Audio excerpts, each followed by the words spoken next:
है और दिल्ली में देश के सबसे प्रतिष्ठित दिल्ली यूनिवर्सिटी के नॉर्थ कैंपस में शुक्रवार को जमकर बवाल हुआ। नॉर्थ कैंपस में यूजीसी कानून को लेकर प्रदर्शन के दौरान सोशल मीडिया इन्फ्लुएंसर रुचि तिवारी के साथ कथित बदसलूकी और धक्का मुक्की का मामला सामने आया। आरोप है कि सवाल पूछने पर उसे घेर लिया गया, उसका नाम और जाति पूछी गई और उसके साथ हाथापाई की गई। रिपोर्ट के जरिए देखिए। दिल्ली में देश के सबसे प्रतिष्ठित दिल्ली यूनिवर्सिटी के नॉर्थ कैंपस पे शुक्रवार को जमकर बवाल हुआ। नॉर्थ कैंपस में यूजीसी कानून को लेकर प्रदर्शन के दौरान सोशल मीडिया इन्फ्लुएंसर रुचि तिवारी के साथ कथित बदसलूकी और धक्का मुक्की का मामला सामने आया है। आरोप है कि सवाल पूछने पर उसे घेर लिया गया, उसका नाम, जाति पूछी गई और उसके साथ हाथापाई की गई। घटना की पूरी जानकारी पीड़ित रुचि तिवारी ने दी। चारों ओर से लड़कियों ने मेरे को पकड़ा, एक लड़की ने गला पीछे से पकड़ा हुआ था मेरा, है ना, और अंजलि नाम था उसका, और दबाए जा रही थी, इस हद तक दबाए जा रही थी, मैं सांस नहीं ले पा रही थी, मेरा दम घुट रहा था। जब तक मैं अनकॉन्शियस नहीं हो गई तब तक मेरा गला दबाया गया। वहां पे पुलिस खड़ी होके देख रही थी, वहां उनके साथ जितने लड़के खड़े थे सारे वीडियोस बना रहे थे, सारी लड़कियां मेरे को पकड़ के रखी थी और ये बोल रही थी बार बार, आज तू पकड़ में आई है, बहुत दिन बाद आज तू पकड़ में आई है। हाँ, आज तेरे को बताएंगे, आज तेरे को पता चलेगा क्या होता है, ब्राह्मण है ना तू, आज पता चलेगा, ब्राह्मण है ना, पता चलेगा तेरे को ब्राह्मण होने का क्या है। दिल्ली यूनिवर्सिटी के नॉर्थ कैंपस में हुई इस घटना पर राजनीति भी गर्मा गई है। विपक्ष इसे लेकर सरकार पर हमलावर है। सुनिए। मेरा सीधे तौर पे कहना, मैंने इस पर लिखा भी है और लगातार लिखा है अंग्रेजी हिंदी दैनिकों में।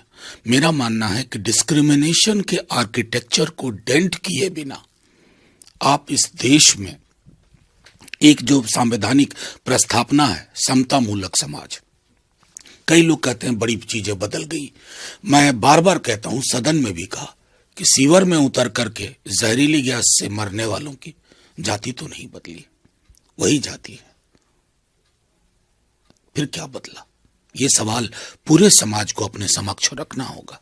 देखिए, मुझे लगता है इस प्रकार की घटनाएं नहीं होनी चाहिए, लेकिन जिस अखिलेश यादव जी ने जो बात कही कि कैंपस यानी कि जो जेन जी हैं, जो युवा हैं, वो इस सरकार के खिलाफ एक हो रहे थे, तो इन्होंने कैंपस में जो है कहीं ना कहीं कैंपस को दो धड़ों में बांटने का काम भारतीय जनता पार्टी की सरकार ने किया है षड्यंत्र के तहत। हमारा ये मानना है किसी के साथ अन्याय नहीं होना चाहिए और किसी की अनदेखी नहीं होनी चाहिए। जबकि बीजेपी इस घटना की जांच की बात कर रही है। बीजेपी की माने तो ऐसी घटना नहीं होनी चाहिए, छात्र को सब्र रखना चाहिए।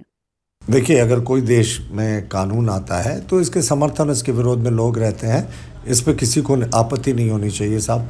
संयमित भाषा से विरोध होना चाहिए कानून के दायरे में। प्रजातंत्र की खूबसूरती भी है साहब कि कोई नया कानून आता है, समर्थन और विरोध में सब लोग आते हैं। हालांकि इस कानून पर अभी सुप्रीम कोर्ट ने रोक लगा कर रखी है, तो दोनों पार्टियों को संयम रखना चाहिए। और पत्रकारों से, यूट्यूबर से अभद्रता तो किसी सूरत में इसका कोई जस्टिफिकेशन नहीं हो सकता। तो हमें लगता है जो कल कुछ भी हुआ वो नहीं होना चाहिए था कैंपस में, खास करके छात्रों के द्वारा।